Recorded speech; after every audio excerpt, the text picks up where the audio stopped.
Hey Mahalia, how you doing? Trey, I'm good. How are you? Never bad, never bad. Now I am going to do a quick intro. I got to look into my camera over here. All right, I'm not ignoring you. All right. So You're good. this is the new Filmosophy with Trei Hill. Now you know those 2 to 3 hours that you spend geeking out after you just saw like this amazing film with your friends or your family or what may have you. Well, that's the reason why I got into the industry, and that's also why we're here today. All right, and we're starting off. This is the first ever episode. And how appropriate. We got the Black Girl Magic with my girl, Mahalia Latortue. I said that right, correctly? You did. Yes. Awesome. How you doing? How you doing? I'm doing good. I'm excited to be here. Yeah, man. Me too, man. I'm looking forward to catching up with everybody. We hit the ground running once we start a production, and if we're not working in the same sphere with each other, days go by and months go by, and man, I haven't talked to so many of my film buddies, so I'm looking forward to just Right. catching up in general. We're here today specifically to talk about Men in Black. Now, Mahalia, I went to school with her at SCAD Atlanta, and she's an independent film producer. She also has her own podcast. It's called The Struggle is Real with our homie Eric, right? And Ryan, right? Yes. They're killing it. Yeah, man. They've been in the podcast game for a while, so definitely check them out. But first of all, I have just a few questions in general that I ask all the guests. And oh, I'm sorry. Before that, we're gonna do a tradition. You're not physically here, but I have a show board. I have a show board. You'll be here physically one day, but I have a show board that I'm gonna have everyone sign. All right. So I'm gonna do it for you. I'm forging your signature. Here we go. Go for it. All right. Cool, cool, cool. Here we are. Mahalia. Yes. Mahalia Low Tour Shoe. Woo! I love it. Cool. That's what we I did. We love just it. did it. Just happened. All right, guys. So now that we have the signature, we would like to, or I would like to, ask you whatever this means to you. You can don't feel like there's a right answer to this. What is your filmosophy? What is my philosophy? Good question. Um, I think I guess it's to tell truthful stories that are diverse and highlight people of color and women specifically. Um, as a filmmaker, representation is really important to me because I think it helps people realize that there's more to life than what's in front of them. And so, with whatever story that I try and tell, I try to make sure we can accurately represent what America truly looks like. So that way, when people watch the film, they have something to take away with it, if that makes any sense. It's beautiful, man. Yeah, that's what I always say, man. It's like, I'm always trying to I find myself that like especially, since we've been in grad school and stuff, it's like, when it comes to the storytelling and specifically in this avenue, the best thing that we can do as artists is, Right. do something that is sort of art therapy for us, and then is sort of reciprocate that energy, that positive energy to the viewers, right? So I love that. Yeah, man. Yeah, And for it's like, sure. and we got stories too, It's like, people of color, women, and it's fun that, it's the floodgates is opening, and we're gonna keep it going, right? So it's a beautiful thing. Yeah. Name a VHS that you still own, or if you don't, just the last VHS you can think of that you popped in. Okay, it's at my parents' house, but I still have the Rugrats movie on VHS. You know that little Yes. orange VHS that it used to come in? I still own that to this day. Wow. Oh my gosh, I forgot the orange VHSs. That is so awesome, man. I love that one. I'm I'm so curious to hear what people will say to that, man. And that is the best. That's the first one, guys, and that was pretty epic. A orange Nickelodeon Rugrats movie VHS. That's it. I love that. For sure. In crowd. You're in the in crowd. So this has a new flavor to it due to the pandemic. But what's the last movie that you saw at the theater? that I saw at the theater. I don't even remember. Oh my God. Um, Was it like February, March? If you weren't filming something, she's always filming, guys. oh my God, it's been so long. It's so bad to say this. It's been so long since I've been to the theater. I think it was like one of the Marvel movies, to be Right? honest. Yeah. I'm trying to think what was the last one. Maybe it was Spider Man. I I I I truly think don't remember. This is I so think I bad. won't. You're good. I won't judge you. I'm. I don't. I think it was either for me. I think it was either Hustlers or Joker. It was No, I lied. I lied. I remember what it was. It was John Wick, Parabellum. nice, That was the nice, last cool, movie we cool, saw at the theaters. cool. And Hallie was in that one, right? Yes, yes. And that I love the John Wick trilogy. Like Oh my it's gosh. actually like when Brandon and I first started dating, our first date was to go see the John Wick movie. So like those Oh movies have my been a part of my gosh. life for the longest, and I love You're them the so much. greatest. You're the greatest first date ever. That sounds awesome. That's cool, man. All right. Well, this is of course tough to ask or tough to answer. You can boil it down as you may. What is your favorite movie? Favorite movie, Jesus. Oh, this is such a loaded question because I'm more of a TV person. Like I watch TV more than I watch movies. Favorite movie. I'm gonna go with the movie that I can watch back to back nonstop without getting bored, and it's Shrek. Nice. I love it. Don't know why. It's basically Beauty and the Beast, but not really. I don't know. I love Shrek. That's just my thing. And Eddie Murphy as Donkey, you can't beat that. Oh my gosh. And in the morning, I'm fixing waffles. Like almost every line from that movie is iconic. Oh my gosh, I love it, man. There's the two juggernaut comedians in the same sphere. Yeah, that's pretty awesome, man. Yeah, and then we learned in screenwriting class the screenwriting there is tight, right? Because they have to like draw everything, So like it kind of makes sense. Like when we're talking about like the best of the best stories, it kind of makes sense that it would Yeah, come it's an from extremely animation. efficient story. Right, Like it's right. not overdone. You don't have to go too much into backstory. Like you almost already know who the characters are 10 minutes into the film. Like you already know who they are, what they Mm, want. It's an efficient method of storytelling. beautiful. So then let's see. You know how I know them. All right. So now we can get into Men in Black. All right. So first thing I want to know, Mahalia, is where are the aliens? All right, where are they? They got like we've had all these movies. We with what is this? It's based on a true story the way I see it. So where are they? Is it Area 51? Is it like underneath some bunker in New York? Is that where the MIB is? Where they at, man? First of all, they for sure are in New York because they're either in New York or LA because the craziest people are from New York, LA, specifically the Bronx, and all of Florida. Huh? So if there are aliens, they're in those three places. I agree. I And I agree. think they just blend in. We wouldn't even know. They just Right. blend into our crazy. See, yeah, man, I feel you on that. Now, see, now I go into my nerd bag because I love conspiracy theories. I swear that's where most of my fictional writing starts from is just some weird conspiracy theory I went way down into the YouTube rabbit hole about. Um, but from what I saw, because Men in Black is based on a comic book, like a Marvel comic book. Yeah, isn't that crazy that it's technically Marvel's like first successful movie? They Like just keep way popping up, back when man. from like 1997. It's been like a slow incremental rise. We thought it was just a big boom when Kevin Feige came, but no, man, Right. they've been incrementally, climbing out of there, right? No, and then I guess it was the first time we heard about Men in Black.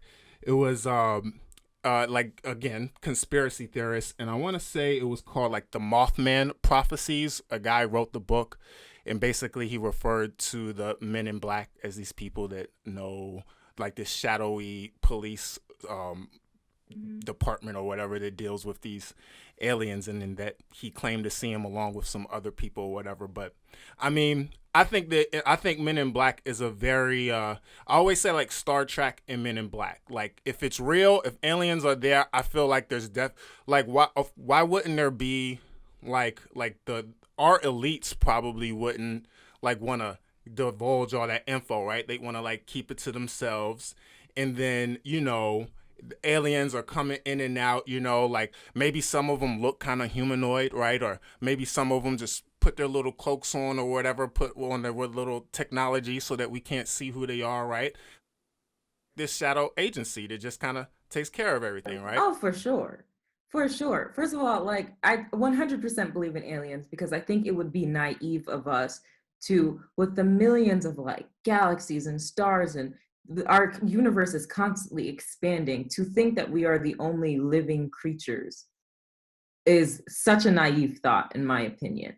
Yeah. And so, like, first of all, I totally 100% believe they're real. And I think that if they are real, the government definitely would not want us to know about it because, I mean, I think people are stupid and panicky. We wouldn't know what to do if we understood that there were like other creatures who are more intelligent than us in this world. I think it would just, like, it's already hard for humans to comprehend that we are such a, a finite, minute thing in the universe, that to understand that there might be a whole other complex creatures with their own set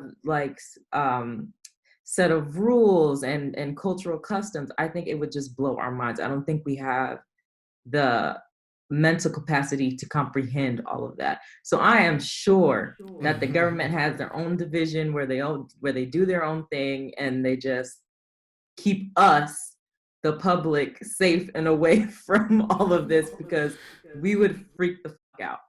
Right. Ignorance is bliss, right? And just so everybody understands, because the signal went out a little bit, she was referring to Tommy Lee Jones' quote when he was saying that people or individuals are smart, but people in masses are dumb, right?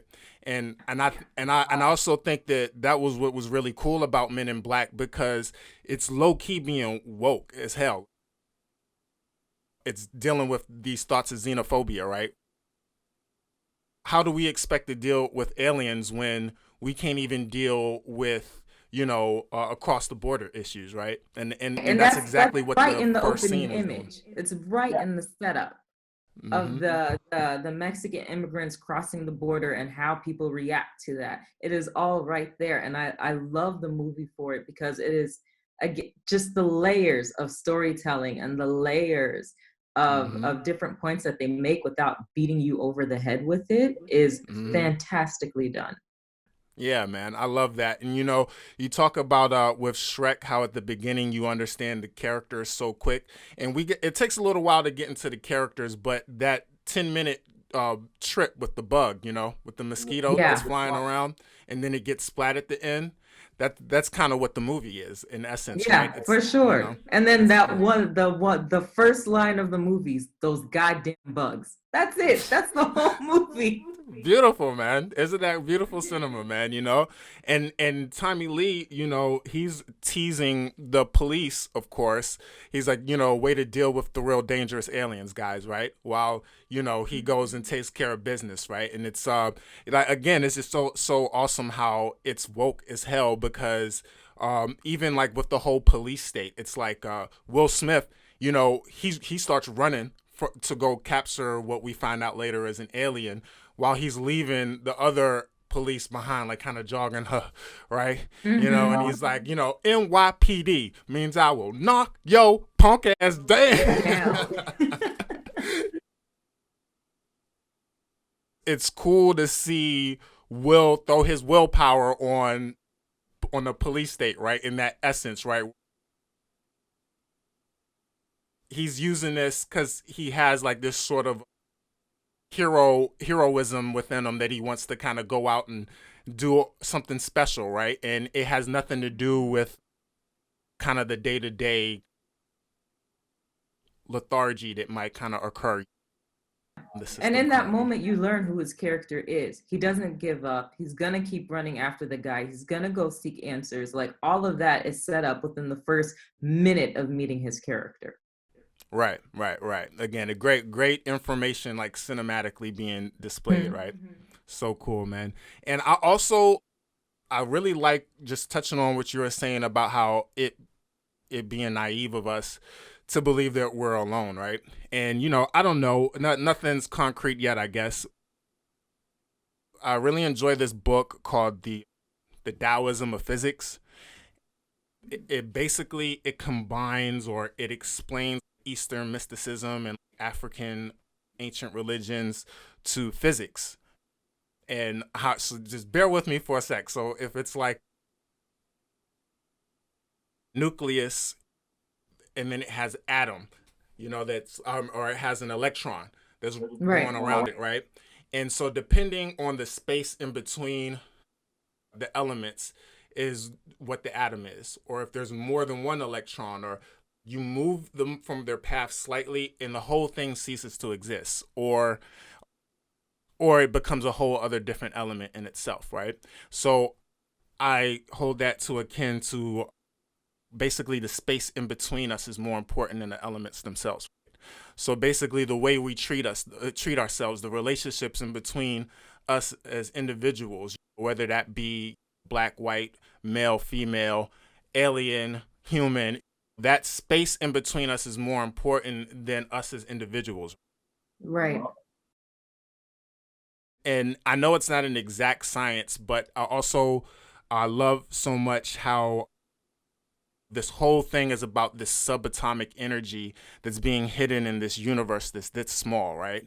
And an atom to a solar system, the nucleus with electrons spinning around it, is a similar science or similar physics to the solar system. Right. And how we may see a little cat marble ornament dangling around or whatever to one person or whatever is how a whole other entity is playing with us at the end with a little bag of marbles. I love that motif that they had of size doesn't matter, because that blew my mind as a kid, because I was like, oh my god, are we in a marble? Are we just like some like alien child's tour? What? And then the Right? fact that when they placed that marble inside the bag along with the other marbles, I was It's that deep, blew my mind completely, because right? I was It's like, like how you're would we one know? of many. How would we know? All right, yeah, man. And it's that humility though, man. It's that like that like the monks and the Taoists and stuff. It's like that whole sort of inner peace of just understanding that this thing is just so powerful and big. So like, don't try to move it around and manipulate it or nuke it or whatever, right? Don't try to name it. Mm-hmm. Be in it and be of it and work with it, right? And I love the relationship between J and K, because what I feel like in essence that's kind of what we're witnessing, a sort of yin to a yang that makes everything work, right? Will needs Tommy Lee's guidance and experience, right, and work smart, and then Tommy Lee needs his work hard, right, and Right. intuitiveness, right, and yeah, I think that's what's so successful about Men in Black is it's basically a buddy cop movie. You have the rookie and you have the seasoned veteran, but it's placed mm-hmm. in a world that is so, or was so foreign to us at the time, with this huge concept of there's aliens and there's a whole battleship and we all might die in like an hour. Right, But at the root of it, it was a buddy cop story. And what's even yeah, more man, fascinating, which I think again speaks to the efficient storytelling, they chose not to show Will Smith's Jay's backstory. We know right, nothing about him personally. right, Yet throughout the whole film, it's not something I ever missed. I understood exactly who he was. I got mm-hmm. it. I didn't care like whether he had parents or not. Like the world was so fascinating, and I think again it goes to the like storytelling was so efficient, because any amateur filmmaker would have like gone back to his childhood or something like that, giving us something Right, a little right, bit right. more, which I think wouldn't be needed, and I think it would ruin the story. Right. Yeah, he tried to make it like too deep or whatever. Yeah, I do believe the direct he was a DP for a lot of Coen Brothers stuff. Conan So Brothers, yeah, Barry yeah. Sonnenfeld, yeah, Yeah, and then you exactly. have Yeah, freaking man. Steven Spielberg who's producing this. Right, right. Such an amazing job of blending visual effects and special effects. Like I Oh love my that there were gosh. practical effects, and then I love that there was like complete CGI basically. Right. That's always the best. It's always the best. You can sprinkle it on, like with Jurassic Park, timeless CG when it's like properly touched. It's not this whole thing where everything is CG etchy, all that stuff. Yeah, for Yeah. sure. Yeah, man. And I think it's also considered the most successful buddy cop film ever. The highest grossing. Yeah, it's the highest grossing buddy cop film ever. Yeah, man. So it just goes to show you, man. And when you talk about the deneuralizer and Tommy Lee, Will Smith was like, well, it's better to have loved than lost, to have never loved at all, right? Because he finds out that all K really wanted to do is look at his wife on the little webcam or whatever that he was looking at. And it's the memory of his wife that pains him on the inside, right? Memory is it on so many ways because these people are erasing people's not just the masses so that they stay asleep or they don't understand what's happening, right? But it's also a thing within themselves where it's like where you're talking about not knowing who Will Smith is. Maybe Will Smith didn't know either. Maybe he's Hmm. becoming who he is right now, and And that's isn't kind of it all that interesting matters. that in the movie he's the one that values memories? Because the whole time he's like, well, give him a happy memory. That's just the All right. memory you're gonna leave him with. Like, Yo. you tell that woman to go get a pedicure, get her hair fixed, hire an interior decorator. Like he placed so much Yes. value on memories, which was so interesting, as you can see with like with Kay, who just devalues them, I guess, because it would hurt him too much to acknowledge that he values Right. K, you ever flashy thing in me? K, you ever flashy thing in me? it. You damn right he flashy thing your ass. Yo, and shout out to the actor who played the bug, man. In the Edgar suit. Yes. He should have got an Oscar that year. I'm sorry. I know Titanic was out that year, but I was yeah. like, there's not one moment where I didn't believe his performance. Like, there was not one moment where I was like, that's obviously not a bug in a human body. Like, he did such a good job. Like, I don't even understand the physicality of what he had to like do Yeah. to portray that so perfectly. But Right. like, he was so good. So awesome, man. It was like yeah, it's like you saw who he was, in the opening, he was like, this hillbilly, not over my dead body, like you saw who he was, but then almost kind of like with Robert Downey Jr. with Tropic Thunder, it's like he's not just playing a character, he's playing a character that's playing a character. He's playing an alien that's trying to act like a human that's in Right. this skin, right? And it's so epic. And we also we got we got to see. You notice how, especially in the '90s with Denzel and Will, how they kind of started letting them flirt around with the white women a little bit. There was a little bit of sexual innuendo with them throughout You it. know, and here's one thing that I really appreciated about that movie. They didn't make her the love interest. That's not someone he was actively pursuing. Yes, they flirted a little bit, there was all that innuendos, but they made her her own dynamic character. And I was Right. so looking forward to seeing her character in the sequels, but she never Right. came back. But I felt like that Right. was that was a strong woman character. She was intelligent, she knew what she was doing. She really didn't, no one really had to rescue her. She ended up rescuing herself, really, and then Hmm. rescuing them. Wow. Wow. I didn't think of that. Yeah. Huh. She was not a damsel in distress. She saved Right. herself. They were not Right. worried about her when they were climbing up on that ledge. She saved herself and then saved Right. Yeah, them. man. And so I was like, this is a real like strong woman character. She's beautiful, she's smart, she doesn't rely on anybody to save herself. And I was so hoping we would see more of her character in the sequels, but she never came back. And that, I I feel like know. that was such a missed opportunity. I agree. I agree 100%. I don't know what happened with MI2 with not like going into that whole because again you talk about the greatness of it being that buddy cop, right? Being that relationship between Will and Tommy. What an awesome relationship to have delved in, right? With that and that being kind of the crux of the next film, but you know, we'll do it. They'll call us soon, Mahalia. Don't worry. I guess I really liked with her. She worked at the morgue. She kind of built this relationship with the cat, and just she had a quote where she's, "I hate the living," right? And I think that they're kind of delving into this sort of anti-humanist sort of way of thinking, where we kind of feel like we're the center of the universe, right? And it's us over everything, right? But then you have this situation where there's an impending doom. Everybody's trying to be the hero and everything, but it's sort of I love how she brings in this very pessimistic perspective.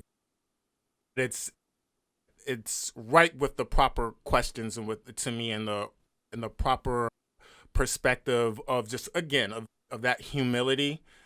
I feel like that's why she didn't freak out when she saw the aliens, where it's because it's just Right. this. Yeah, she was oddly calm the whole time, which again, I appreciate, because there's always that tendency to make the women frantic or hysterical. And she was Right, calm and chill. She was intrigued right, like the right. whole time. Like her She's like, reaction oh, was not what I at first expected, especially as a child. I was like, they were okay. So especially when I saw like a white woman as a kid, right? I'm like, oh, obviously they're gonna make her frantic. This is gonna be Susan freaking out. This is her right, moment, tripping right? out in the And so woods. I was bracing myself for that the whole movie. I was like, okay, Becky's gonna lose her shit in 5 seconds. And then they didn't do it. And that, I don't know what, it literally blew my mind as a kid. I was like, oh Right, my right. God, I Done like so her. well. I like her. Right, right. Yeah, man. And I feel like, there are a lot of filmmakers. I don't know how much Spielberg had to do with this, but definitely like when you take a look at a lot of the female roles of in a James Cameron or in a Spielberg, there's a couple of others where the Coen brothers with Fargo, in the female cop, I do think that there was a sort of female empowerment movement that they were kind of sprinkling in on you early. You're starting to see more and more at this time where it's not as much that stereotypical role, right? Yeah. Like you said, she wasn't a damsel in distress. Yeah. She probably could have handled, yeah, she could have handled the thing just as much as all of them, right? So it's unfortunately we didn't get to see it in the sequel. Yeah. I was gonna get into whether or not we're gonna get over the whole xenophobia within ourselves, in our own circles, and then maybe we can start hollering at the aliens. Do you think that there was a moment in particular within the movie that you can kind of be like, maybe they were kind of trying to play with that, like a particular scene? Because I know I can think of a couple in my head, but I was just wondering what you might have thought. Where, sorry, ask the question again. Yeah, so you know how we were saying at the beginning, where it was just like, if we do believe that we're not alone, right? But if Mhm. we aren't alone, then it's like, how are we going to react? Are we going to freak out? Like, you think that since we're freaking out with people crossing the border, we're freaking out with the LGBTQ, we're freaking out, police are freaking out and killing unarmed people, that freak out. Do you think that there's anywhere in particular within the movie where you kind of see them dealing with that, getting rid of that xenophobia, Getting rid of it. right? Well, I can. Okay. If you don't, I can give you an example of mine if you want. Excuse me, I'm looking at my notes because I wrote a whole bunch, right? I just remember when they're looking at the screen in MIB and they see all these different celebrities. Mm-hmm. George Lucas is in there, or just people that you think that are just odd people or whatever, right? Mm-hmm. And Mm-hmm. so and so I'm just thinking maybe in our heads we kind of have that sort of screen. We have all these different people that we think are outside of us. I thought that that was a really cool visual to see for me because maybe I looked way too far into it and they weren't doing it, but I was just like, to them, it's nothing, right? They're in there and they're just like, yeah, he's an alien, she's an alien. Yeah, it's all good. Wouldn't that be cool if that was all in our head? What if when we saw all these different types of people and all these different types of beings, it's not this freak out. It's not like this, whoa, whoa, whoa. It's more like a they're doing their thing, they're doing their yeah, it's all great. Yeah. Yeah. So in regards to what you're saying, the scene that pops into my head, which is one of my all-time favorite scenes in the Mm-hmm. movie, is when Jay is going into training with the other military Yes. dudes, and everyone starts shooting, and he doesn't shoot anyone except the little girl with the quantum physics books. Yes. And Zed asks him, why would you do that? And he's like, well, homeboy over there is just All right. exercising. This one over here just got, he's sneezing. He's not Right. doing anything. But this girl right here in the middle of the hood with quantum physics, that's way too advanced for her. Little Sally's up Yeah. to some shit. She got to go. Little Sally got to go. That's perfect, man. I love that. That's so too. That scene cracked me up. But I was like, no, you're right. Like that was a scene where you go, okay, you have to look past the Right. physicality. Hmm. Like you have to get rid of your preconceived notions and actually see what is happening and not see what you think is Right. happening. Right. And that scene to me like spoke a lot. That spoke volumes to you really need to look behind the cover, behind the book to see what's like you have to get over your own prejudices. Otherwise, this is how you end up shooting unarmed Wow, people man. because of your Wow, perception. man. It's so crazy, man. It's like it's so cool you're saying this because it's like we all prejudge. It's like a natural thing, right? Like it's you want to analyze the situation before you put yourself into it. It's a defensive thing, right? So Mm-hmm. where is that line? Where is that blurry line where I'm prejudging for my safety versus me like prejudging and cuffing my person walking on the other side of the street because this Right. person is walking past or whatever, right? I don't know, man. I don't know if I know the answer to that, right? Where I can, don't get me wrong. It's all, Black Lives Matter and it's all, let's figure out a way to integrate into love and do all of that. But I'm also kind of just putting the tire down to the ground where I'm like, where is that? Is it wrong if somebody is looking a certain way and I don't know if that's what they see on the TV. Well, like what is that? Am I to blame this person for being afraid and when somebody at night is walking, got the baggy pants? I don't know. What do you think? Yeah. Like I think the movie gave us the solution, Hmm. right? Mm-hmm. He's going into this high pressure environment. Lights are going off all the time. Like, first of all, it should have came with like an epilepsy warning. But like instead of reacting like the others, right? Shooting first, asking questions later, Mm-hmm. he took a moment. That's all it Hmm. was a moment. Let me see this from another perspective. Hmm. And that's all it is getting out of your own head and just looking at it from an objective perspective. What is really going on here? Hmm. And then you start to see things that you necessarily didn't notice. Like you wouldn't have noticed the napkin in the alien's hand if he just hadn't taken that moment. And I think Hmm. that's something that we can relate to with our police force. A lot of them like for example, the Philando Castile All right. um incident or murder, I should say. Mm-hmm. The All he was doing was reaching to show the cop his gun license, his gun permit. Mm-hmm. Instead of taking a second to see what's actually going on, you react instantly. You end up shooting the dude, and his child is in the back seat. Right. All it takes is a moment, Right. Mm-hmm. just a breath. Right. And it's it seems like our police force is not trained to do that, to Yeah. just take a moment and analyze the situation. It's you're hyping off the fear, you're hyping off your own prejudice, you're hyping off of the moment instead of being rational and taking a breath. But yeah. That's awesome, man. I agree, man. It's you know, taking a step back, you know, and just giving people that love that you want, you know, get that benefit of the doubt that you want. You know, I really enjoy when you see the men in black are dealing with so many situations. You know, they have to give birth to, like, for the squid lady because he's got to check the license, and he's got to they got to deneuralize an entire people because he started shooting the little cricket.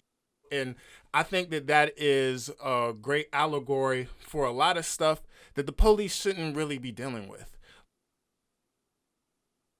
And I know the whole thing with defund the police, you can call it whatever you want, but it's just, if they were trained better and their jobs were a little more acute, were a little more accurately defined, as in other systems were going well, you know, as far as teaching and counseling and economics and stuff in certain areas where they don't have to deal with those certain things, right? Like that, why does he need to give birth to this squid, you know, while they're interrogating this person? Well, it's because they're trying to keep secrets, and everybody's afraid. Everybody is worried, and like it's that fear-based systems that are killing people and making people anxious and making people not do their job as acutely as they should, right? It's all of this fear-based anxiety that people are reacting off of when you see these actions from police that are abrasive and that are abusive, right? And abusing power, right? And yeah, I feel you where it's like that, a system, but one that's based on based on being of service. And we're familiar with the whole police situation in America, at least coming from slave catchers, right? And this being a situation about protecting a certain people's property, you know, and I think that in itself is coming from a very fear-based and a very divisive place, and nothing has been washed. The base hasn't been washed and erased and replaced, and I think that what's you kind of see that again. It's great that when it's not getting beat in your head and you can laugh at Will and Tommy and the aliens and stuff like that. But I do honestly believe that you kind of saw that, you know, in their interactions with the police that were very kind of patronizing. You guys don't get it, right? And then even in the interactions with them themselves, you know, when they're choosing whether or not to come from a hateful place, like, yo, like, these are bugs. These Archelians hate the bugs, and they believe there's a subatomic energy there that they're going to get and destroy their people. So they're going to destroy this entire world. No questions asked. Sorry, that's the way it is. But if we all just opened up, if we're all like, whoa, whoa, whoa, guys, hey, check out, hey, Earth, there's a bug here. And there's also a little marble here. And the Archelians over there, they don't want the bugs to have it. So first of all, let's make sure the bug don't have it. And then let's have a talk with the Archelians so we can figure out how we can stop the bugs from. It's almost like they're social workers in a way. Right, Like they right, really yeah. are the Yeah. mediators and the ones that assess the situation and try and keep the peace. Like Right. they really are the social workers. Right. Yeah, man. And you know, my wife is a social worker. She's a therapist, and it amazes me when there's crises, that she can't really talk to me about, of course, but it's amazing how these lines get blurred in between the case manager, between the therapist, between the police officer. And if anyone is there in the moment, then they're the police officer. If the police officer isn't there and it's the therapist, well, now they're kind of doing police officer stuff. And if if the therapist isn't there and the police shows up, they're kind of going to be doing therapist stuff, right? And if we don't have the emotional maturity to be able to deal with those situations, and if people haven't been trained acutely, to be able to take care of these things, then, dun dun dun. Yeah, there's got to be some type of empathy when it comes to these types of line of service. Otherwise, you're gonna get more trigger happy people, there you or go. people who don't care about the outcome. Right. Yeah, man. I mean, definitely more education, right? I mean, like, you can go into, like an academy and, like, right after you graduate, right? And it blows me away that their training is only like 6 months. Yeah, man. Like, as someone who has to protect who has to carry out the law, shouldn't you know the law like that? Yeah, man. You essentially have a license to kill. That got me as a kid. How did lawyers have to go to school for 2-3 years to learn the law? Right. Yeah, man. Should it not be the same? Shouldn't we all know the law here? Right. Yeah, man. How can you arrest someone if you don't fully know the law? That I don't know. That never made sense to me. Right.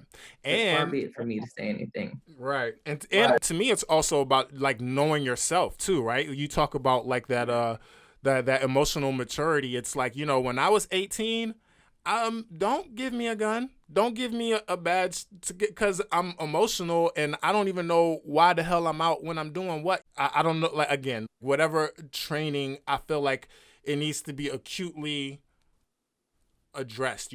They should be able to say what their objective is, what they're here to do, and be able to have very articulate and calm, reticent conversation about in any situation, we need you to, but maybe they need to watch Men in Black again. Maybe. Awesome, man. They can learn a couple lessons. Right.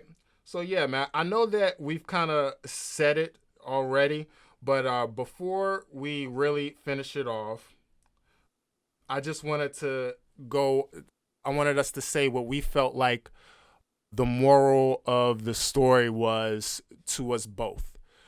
If you want me to start off, I can start off.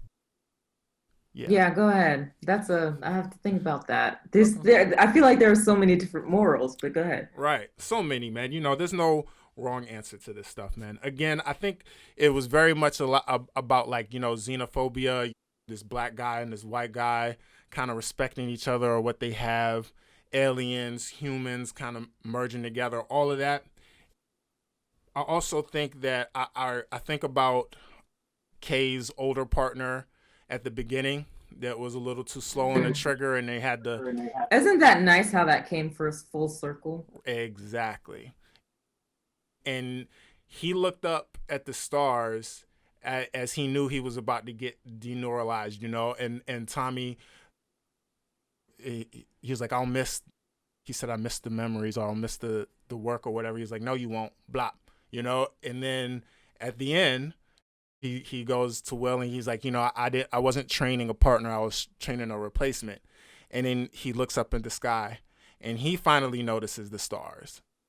And it's crazy how these guys that were inside of the Men in Black for so long, dealing with aliens, knowing for a fact that they are real, but are so amazed when they're looking up at the stars. Like when they know that there are memories about to get erased, they're up there and they're looking at it like a kid looking at it for the first time ever.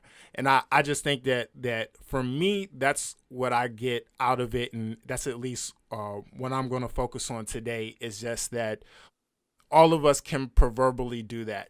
Whether it's you thinking about your goals in your career, or if the times are down, or if you're feeling like whatever it is that you're doing isn't impactful, or if you're feeling like that small little person in the marble that's in a marble that's in a bag, just you can look up at the sky and just reflect on how amazing the good times were, how educational the bad times were, and then just how small you are in looking at that beautiful big sky and how there's so many things happening, but also seeing your big self, here on this earth, on this ground, with the ants walking by and the cat with the little marble. When I think of that, and when I finished this last time, when you said that you wanted to pick it, that was what was really cool for me right now, just to kind of be like, yeah, man, it's beautiful when it's all said and done. Whether it's a day or your life, we don't have to get morbid and like when I die, but it's like every day, we can just kind of sit back, just be like in awe of all of it, no matter how big or small Right. you might kind of see yourself in whatever situation, right? Yeah, for sure. I mean, definitely, like one of the motifs is we're all part of this one bigger thing. Like there is something bigger than yourself out there. Like and that we all have this feeling of looking up to the stars when we're in some type of moment in our lives. And I think one of the other things, for me, one of the moral stories is love, basically. Because when I think of Kay, right, he has number one of the coolest jobs in the whole world, right? He has saved the planet how many different times? We don't even know. Which, by the way, I love that they sprinkled in the sequel, like right before they deneuralized him, they sprinkled in the sequel of like right before they deneuralized him. I thought that was amazing. The And I didn't tabloids, catch right? that until I rewatched it. Right. You talking about the tabloids that he's like when he's the newsman? No, he was talking to Will and he was like, oh my gosh, I'm so glad we saved the planet, or whatever. And he was like, oh, you should have been there for like the Zeronian Treaty of like 1968. Now that was a whirlwind. Right. Like Next movie, that's what it's about. Oh, like, wow. Right? Like I didn't catch that until I was rewatching it, and I was like, holy shit! Like they left a little seed for the sequel and then left it like that. That is great, man. Great storytellers, man. But getting back to my original point, I think having some type of love in your life is one of the morals that we can take away from the story, because with Kay and all of his knowledge of what goes on in the world, right? He chooses love at the end. Like he looks up at the scars and knows that like there are more things out there, more things that could be done, but in this whole complete world, he still feels unfulfilled. And having some sort of fulfillment, whether that be love or whatever it is in your life, is something that is important to help complete your character, I guess. And that is one of the morals that I took away from the story. I love that, man. That's a great way to exit. Well, again, guys, I really want to thank you so much, Mahalia, man. We have, like I said, we hit the ground running, man, with grad school, and I feel like we haven't been able to chat since, so I really appreciate you taking the time. And you guys, please be sure to check out The Struggle is Real, REEL. You dig? It's an awesome podcast. Her, Eric, Ryan, the flyest. I love them to death, man. They have some awesome guests. Thank you. There. We got to get you on the show. Yes, man. Please do. I love the sound of my own voice. Well, I like the sound of your voice, so we'd have some fun. All right. Nah, man. Nah, they would be great. I'd be flattered. Definitely, man. I'd be definitely down. Well, yeah, guys. Well, that is today's episode. Thank you so much, guys. And again, you can go to, is it at The Struggle is Real on Instagram? Struggle is Real. At The Struggle is Real. This is indie film producer, Miss Mahalia Latortue. And we're out. Awesome, dear. Cool. Hey, thank you so much. This was a lot of fun. Good. I'm glad you liked it. Find all our content on thenewfilmosophy.com.